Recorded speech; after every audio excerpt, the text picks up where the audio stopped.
নমস্কার বন্ধুরা, আপনারা সবাই কেমন আছেন? আশা করি খুব ভালো আছেন। আমিও খুব ভালো আছি। আজকে না সকাল থেকেই বৃষ্টি। আজকের দিনটি শুরু করছি আমার পরিবারের ছোট্ট সদস্যকে দিয়ে। ইউটিউবের জার্নিটা যখন শুরুই করে ফেলেছি, আপনারা তো আমার পরিবারের সদস্য, তাহলে আমার পরিবারের আসল সদস্যর সাথে আপনাদের এখন পরিচয় করিয়ে দিই। উনি আপাতত ব্রাশ নিয়ে খেলা করতেই ব্যস্ত, আর পেস্টটা কিন্তু খেতে ব্যস্ত, আর চিন্তা করছে যে এরপর আমি কোন দুষ্টুমিটা করব।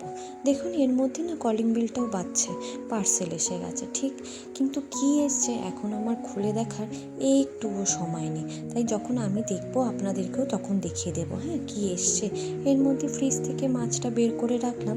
মাছটা আগে থেকে বের করে রাখলে না বরফটা ঝরে যায়, রান্না করতেও সুবিধে হয়, তাড়াতাড়ি হয়ে যায়।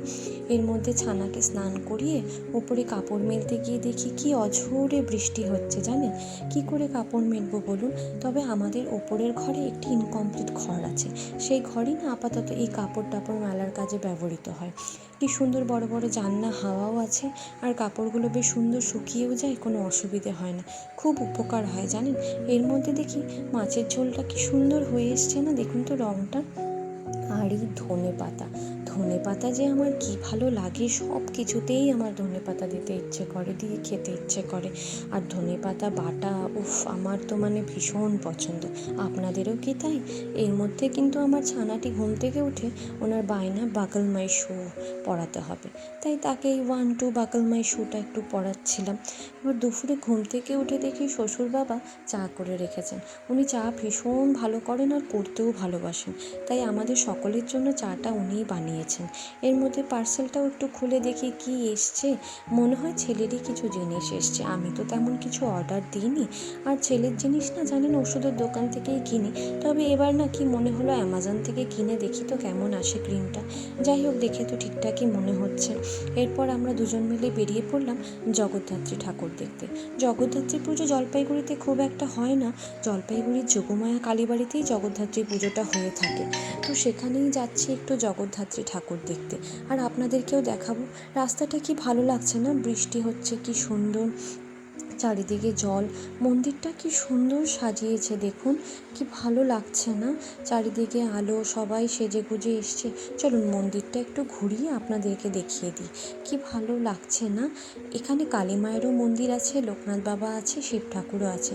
এই যে ঢুকেই দেখছেন বাঁ দিকে, এখানে হচ্ছে কালী মায়ের মন্দির, এখানে হচ্ছে কালী ঠাকুর আছে। কি ভালো লাগছে দেখুন মায়ের মুখটা, মায়ের মন্দির এলেই না শান্তি একটা পাওয়া যায়।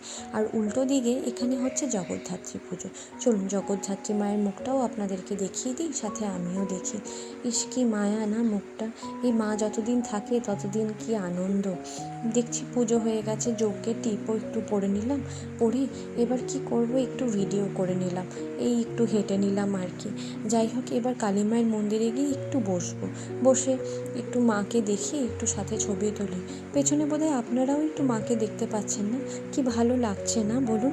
এরপর ইনি হচ্ছেন লোকনাথ বাবার মন্দির, সেখানে যেতে গিয়ে দেখি ভোগও দিচ্ছেন। এই পুজোর ভোগ যে কী ভালো লাগে, তো এসছি যখন একটু ভোগ নিয়েই যাই বলুন। এই ভোগ তো আর সচরাচর পাওয়া যায় না, তাই ভোগটা নিয়ে বাড়ির দিকে রওনা দিলাম। সবাই অল্প অল্প করে খাবো। আর বাড়িতে গিয়ে আজকের মেনু দেখছি পরোটা।